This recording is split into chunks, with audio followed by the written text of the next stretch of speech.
Welcome back to some more Let's Play Cave Story. Last time, we continued to explore and, met Sue.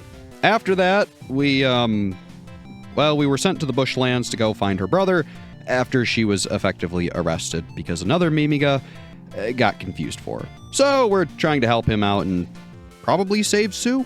Sounds about right. Still, let's go say hi to Santa. Santa's house. Huh. Danger. This trap is instant death. Use extreme caution. So yeah, like I said last time, the big giant red spikes, they will instantly kill you. So be careful. Anyways, hey there. Thanks again for the help earlier. I'd like to give you something. And he gives us our third weapon, the fireball. Are you looking for someone? I haven't seen anyone around here. But if you plan on going further in, you'll need to go through the fireplace inside Chaco's house. Oh, alright. Speaking of, flames billow. Charcoal burns in Santa's fireplace. Noted. So yeah, now that we have a new weapon, it's pretty cool. It kind of has a Mario-style fireball effect. It rolls on the ground, and it does fairly good damage. I use this a fair amount for low-hanging enemies, such as these guys. As you can see, it does a pretty good amount of damage. It's super useful just for getting the drop on things that are on the floor. Plus, the nice thing is that it has a fair amount of range. You can also angle it up and down to try to change the angle of its effective bounce, which is really nice. When you level it up, it gets a little faster, and you can shoot 3 of them instead of just 2, which is super nice. When you get it to max level, which is level 3 of course, it becomes blue fire, which does even more damage, and you can shoot another fireball. It's a super nice weapon. Frankly, I like it a fair bit. And it has its uses all throughout the game. While it might be something you quickly forget and stop using, I think it's useful for a fair amount of things. Let's go up here and show off some of the utility. Should you shoot it straight off, it'll angle down like this, which is something really nice. The Polar Star and even the missile launcher can't really do that. So if you're having a tough time hitting enemies in weird spots like that, then the fireball can usually help you out a fair bit. While the projectiles aren't as fast as the Polar Star, nor as damaging as the missile launcher, they're at least still fairly useful. It's a pretty reliable weapon that, frankly, you probably won't remember all that much throughout the playthrough, but it is nice. Anyways, welcome back to Chaco's house. Let's save our game. So, through the fireplace, huh? You see a hole on the other side of the billowing flames. You can't get past the fire. Yeah, it's a bummer. You want to go through my fireplace? For that, you're going to need to get a bit of jellyfish juice. The big jelly has it. Interesting. Man, I'm kind of tired. Let's take a rest. And if you hear that, something entered our inventory. I haven't really shown this off, but by pressing the top button, you can see your inventory with all your arms and items. It gives you nice little descriptions. For instance, the Polar Star, your very first gun. It carries the mark of the Northern Star.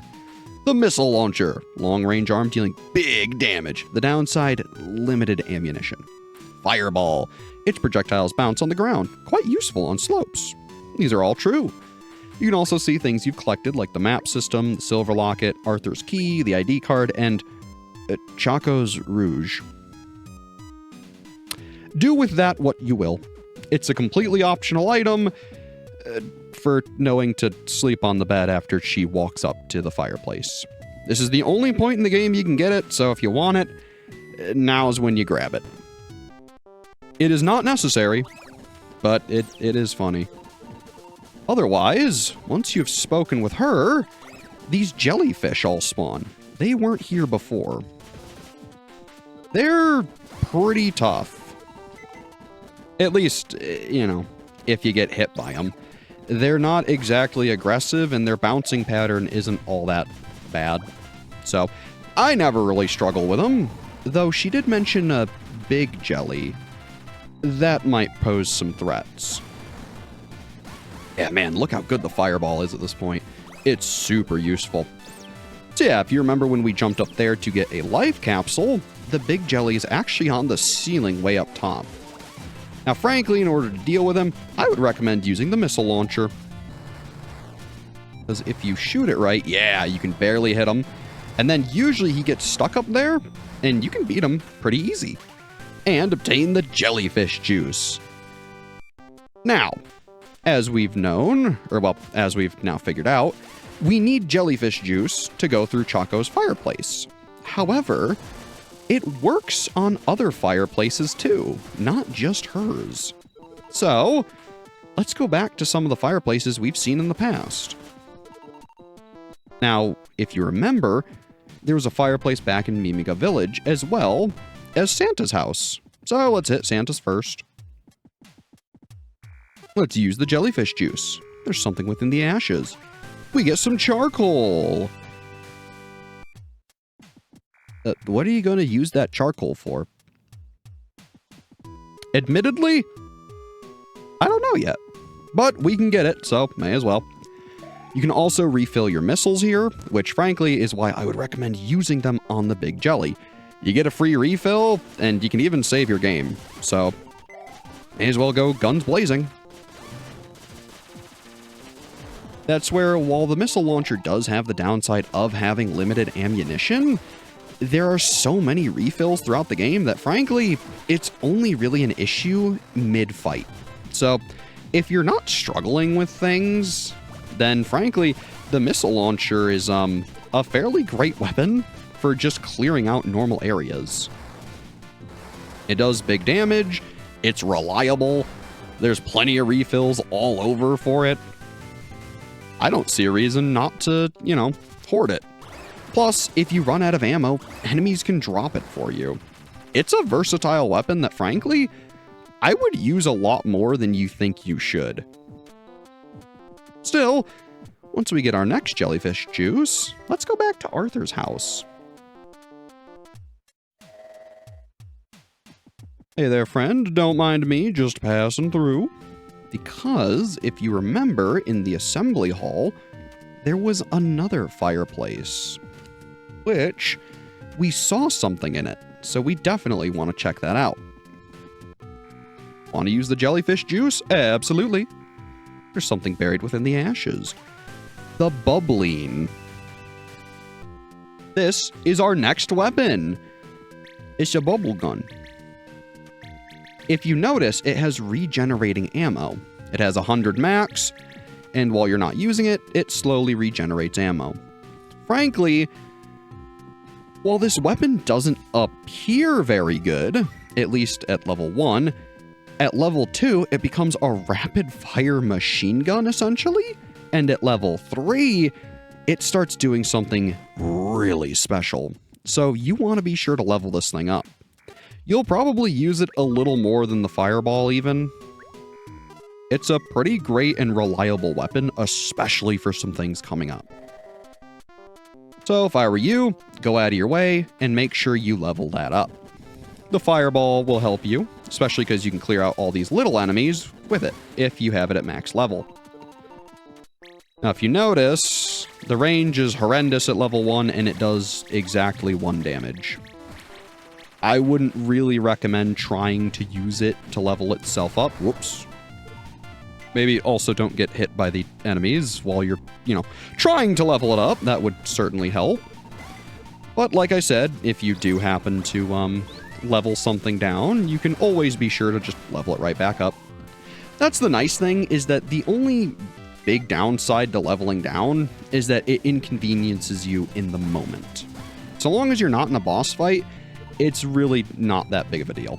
Now, if you are in a boss fight, it can majorly change how the fight is going, so be warned on that. Say we took a hit during Balrog or something, and we lost our level 2 Polar Star when we first fought him, that would have made things a lot more difficult. Yeah, see? Now this is a lot better. While the damage isn't phenomenal, it at least is rapid fire and has much more range. So yeah. Ooh, careful there. It's pretty decent. Maybe not the strongest out there, but not bad. Not bad. Now, something I would recommend. Before going back to Choco's house, in this version of the game, you can hold 2 jellyfish juices at once. I would recommend getting the bubbling to level 3, along with all your other weapons, and getting a second jellyfish juice. By doing that, you're going to save yourself some headache later on in the game. So, I would recommend it. Well, you don't have to. I figure it's a good chance to show off some of the weapons and how versatile they are. Now, while I'm not, the best player of the game, I find that taking the time just to learn weapons and see what they do, especially when they level up, is super useful. So yeah, look at this. The bubbling, once it's leveled up, is a very strong weapon, and that recharge speed on the ammo is amazing. So if you notice, you make a bunch of little bubbles that pop over time. When you release it, they all fire. This is a super high damage weapon that, frankly, is really good all throughout the game. I would absolutely recommend using this thing quite often. It's versatile. Plus, the other nice thing is that those little bubbles that float around you are active projectiles. Should an enemy hit them, they'll take the damage from it. The only big downside to the weapon is that because you're more likely to hold it in, you're likely to run out of ammo mid-fight, like so. Still, having to take a little pause just to regain it back isn't all that bad. This weapon is super versatile, and even just single firing, it's not bad. It's a pretty great weapon all around. I think every weapon in Cave Story absolutely has its use cases. While certain things aren't as good as others, you can find a use for just about any weapon in the game, which is super cool. There's never truly a weapon that's just outright useless, which I really like. Everything has its purpose at some point or another. And while some things will become outdated and not as good or basically useless, weapons when you first get them are usually pretty great. And frankly, we're going to be using these same weapons for a very long time. Throughout the game of Cave Story, you have many choices and chances to replace things like the Polar Star, the Fireball, and some later weapons that we haven't seen yet with other things. The biggest downside, though, is when you do that, you lock yourself out of some really amazing weapons later in the game. So generally, you want to deny any and all upgrades for as long as you can if they're related to your weapons. Should you just receive them or get them, you're scot-free. Go crazy. But if someone offers to trade for something or another, you usually want to say no. There is one exception to this, which I will go out of my way to mention, namely because you can trade back, though a lot of the other ones are one and done. Once you trade, that's it. The biggest reward for not trading is by far the ultimate weapon in the game. It's crazy how powerful this thing is once you get it, and how much the end game really relies on you having it, because they're going to punish you should you not. That's why you want to go out of your way to make the game a little harder now when it's easier to get something better later. Nice little hut here. It won't open. Huh? There's someone in that crevice. Hey you, boy. I need to get out of here. Would you, please help me? Sure, thanks. Please take this. Obtained the rusty key. Cool. It was left in this room. Go ahead and use it if you can. Sure. There's no keyhole. It seems to be rusted. Huh. That's not great. Huh? What do you mean? It's not the right key for that door? Well, that's upsetting. If there's no keyhole, we'll need to break it down. There has to be a better way. Well, we, don't really have a method of doing that right now. So, well, I guess we failed. Back we go. Ooh, what's this? Power supply room. Huh. Seems cool. Hey, and we can use the rusty key on this door. Very nice. It's a robot. Looks like it's not powered on. All right. Fan power supply offline. Malco power supply offline. Turn power on? Sure. Power's on. Uh-oh.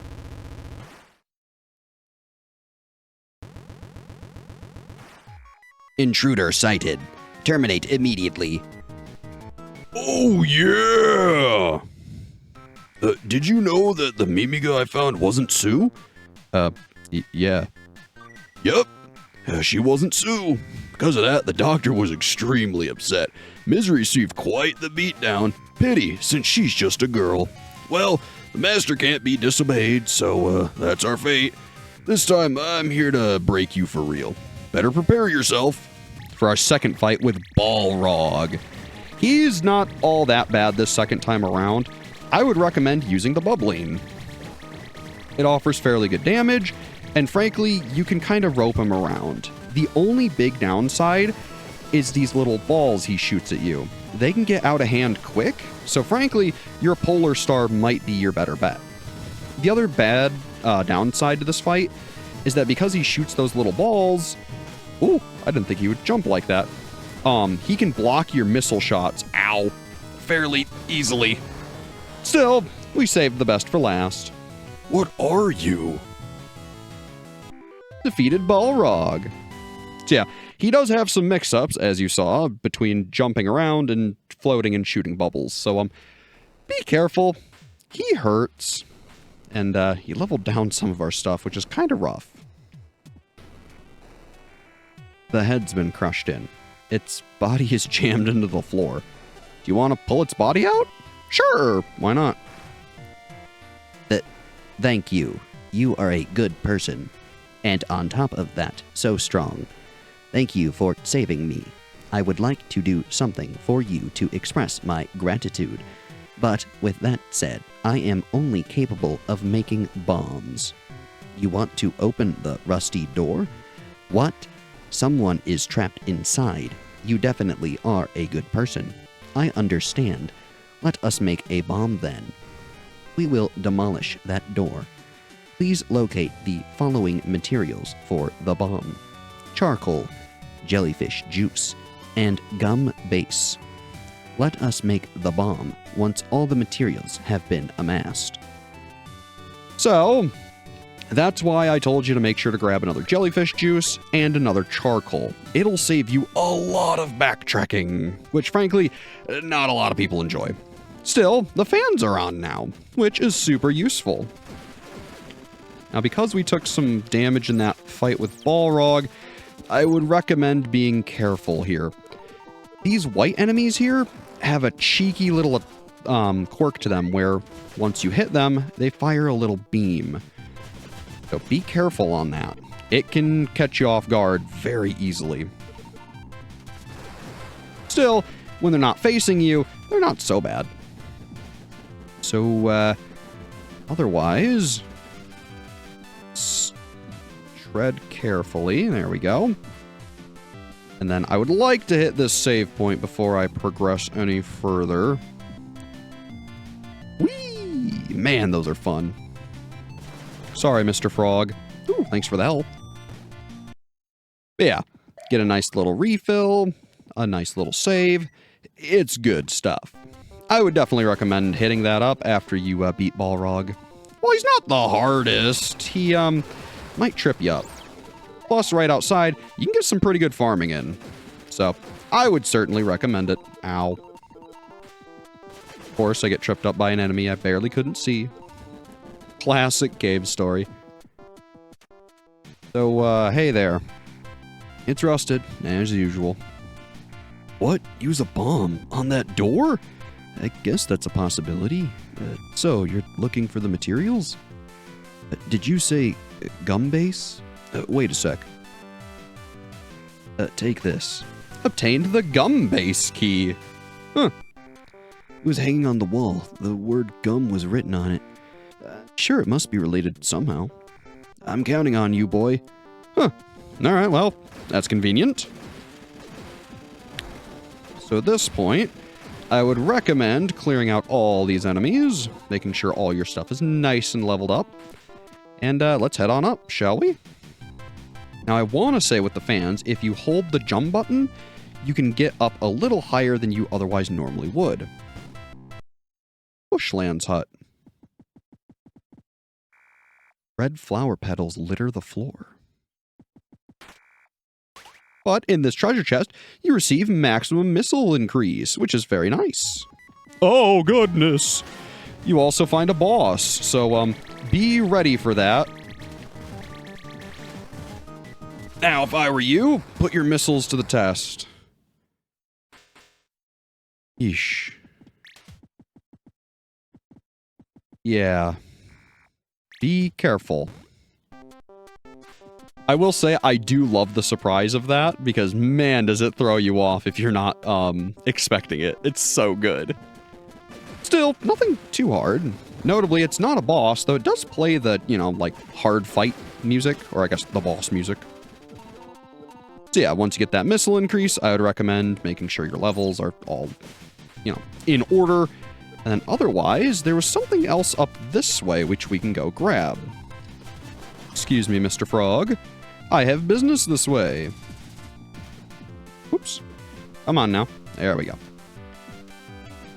Come right on up here. Clear out all of our friends. If you want, you can check the map, though. There's nothing really hidden over here. Still, once you get up here, you can make some little jumps and get another maximum missile increase, giving you a max of 20 right now, which is really good. Trust me, you want as many missiles as you can get. They're going to be super useful throughout the entire game, so long as you aren't on hard mode, because obviously you wouldn't have the missile launcher. I want to say in those versions the chests aren't even there, but I might be wrong. Still, we did a fair bit today. Next time, we'll rescue, assumedly, Kazuma. And, who knows what'll happen. So, as always, I've been Brad. Thanks for watching, and have a good one.